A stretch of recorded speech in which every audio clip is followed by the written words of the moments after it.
Bikers are average, everyday people. They are doctors, lawyers, they are contractors, they are television show hosts, they are everything that you can think of under the sun. And for it to be an effective grassroots campaign, you know, the grassroots campaigns don't start with the grass, they don't start with the roots, they start with the dirt. So this Ride for Change, Ride for Hope project is coming forth and has picked up steam. Last year we had the opportunity to partner with the King Center for Nonviolent Social Change in Atlanta, Georgia, where our project culminated with a presentation and wreath-laying ceremony at Dr. King's place of rest, along with Dr. King's nephew, Isaac Ferris, who was then the current president and CEO. One of the things that I was able to bring forth at that presentation was the thought process on the matter having to do with the spirit of our community. Back during the days of Dr. King and his coalition of supporters, which were average everyday people, ministers, doctors, labor union leaders, politicians, they all came together for a cause that was having to do with the oppression by another race. And here we are today being oppressed by our own race. So we ask that we organize and mobilize to create another movement, a human rights movement. It's more so an adjustment within ourselves. Well, and that's why we say Ride for Change, Ride for Hope. How do you feel a person is oppressing themselves? Well, you've heard of the old crab in the barrel mentality. We have to find ways to be a source of encouragement to one another versus just the opposite. We tend to sometimes think that the outside is going to be able to solve our problems inside. The issues that we have in our community are internal, although they can be influenced by some assistance. For the most part, give us we a have to tidbit come of what together. some of those issues are. The issue of violence. Let's stay on that. The issue of violence. That's something that we're going to have to work out. We're going to have to find alternative means to conflict resolution. Period. Okay, but we all know why the violence is there. Can we get rid of it? We can get rid of it. How do we get rid of it? Well, just like there's negative peer pressure, there's also positive peer pressure. When you think about some of the music that's when you think about all of the different types of music in various ethnic groups, listen to the music that stems from the African American community. It's debased. It promotes that. Now, that's not Johnny White Man singing the song. That's Joe Black.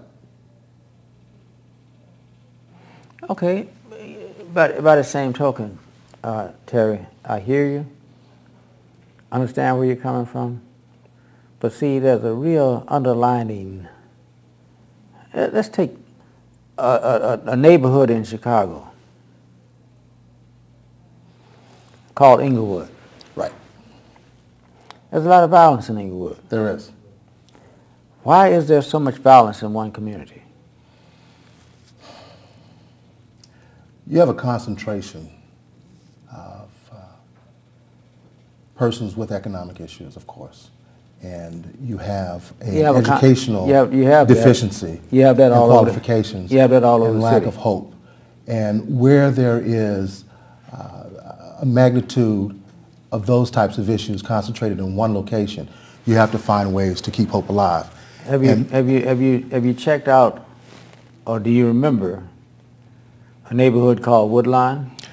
I remember Woodline, and I also remember Inglewood. I lived in Inglewood and in Woodline.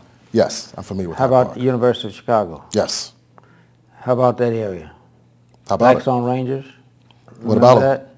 I remember them. In the 60s, in the 70s, late 60s, early 70s, when all those people were chased out of that community. Who has it now? Who owns all that property now? Okay. Huh? What can we do? University of Chicago owns that property, right?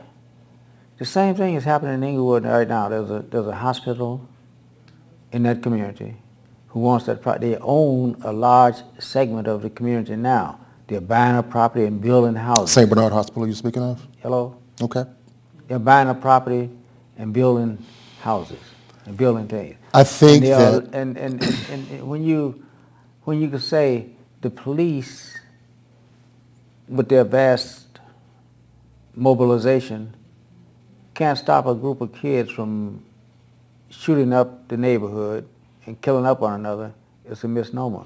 I think we have to stop those kids from shooting up each Well, other. I think we need to grab hold of those kids. We need to be in a position where our lives are in order to set the example for those kids to want to do the things that are necessary to make the positive changes in their lives. Yeah, we have some culpability. You're absolutely right. We have to take responsibility for that. But by the same token, our responsibility should be to stop it, administration. Stop it, Mr. Mayor. Stop it, Mr. Governor. Okay?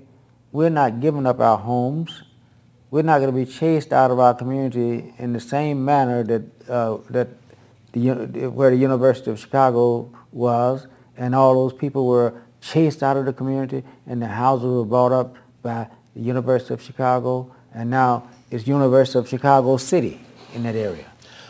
I understand where you're coming from, but I want to also, and I understand the vertical conversation up and down, but it's the lateral conversation that needs to be strengthened, the conversation that you and I have with one another that empowers one another for action to move us forward versus the conversation up to the mayor and the president and so forth and so on to provide resources. Wait, see, that's a misnomer. Up to the mayor? You mean down to the mayor? Down to the mayor, up to the mayor. It's vertical, either way. The mayor works for us. That is correct, he does. The alderman works for us in that ward. And at the same time. And they have a responsibility to do what their constituents want and need. And we have a responsibility to do things for ourselves. Yeah, but see, you've done the things for yourself. You hired those people for your protection. That's what I'm talking about. Okay. You hired them to serve and protect. Okay? But don't get me wrong. I understand where you're coming from, and I admire the fact that if you can get a Ride for Change, Ride for Hope into action, where kids are following you, kids are doing those things with the mini bikes, and they rather be into that type of environment instead of the negativity. That's great. But when you have this great force pulling them in the opposite direction, saying here's a tidbit, here's a reward. All you got to do is stand on this corner and sell dope and look menacing. Not telling them that somebody's going to come by and shoot them, and they're trying to frighten the community out. We have to find ways to continue the we can conversation instead of the we can't until you help us conversation. And how do we strengthen the we can conversation?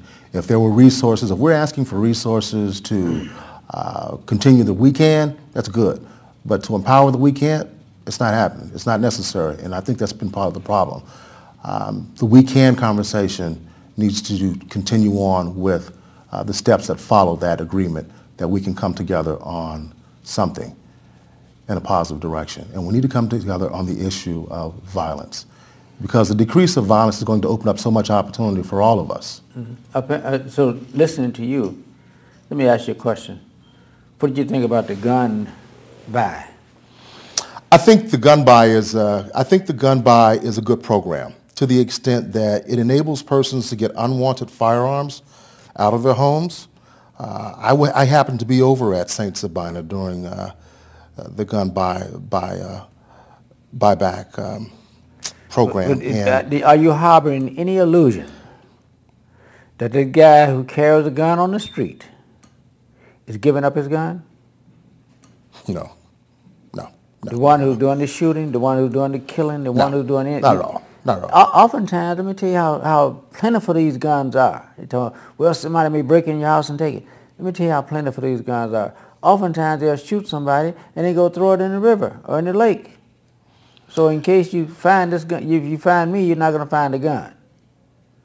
And without the weapon, you may not have enough evidence to convict me. So the gun is gone. They got another gun. Yeah, well, I still think that the buyback program is a good program because it's more so a call to conscience. Why? There are over 4,000 persons that turn those goods in on a day. BB guns, cap pistols. Assault weapons, shotguns. Yeah, you got to add a couple of assault weapons, a couple of shotguns. But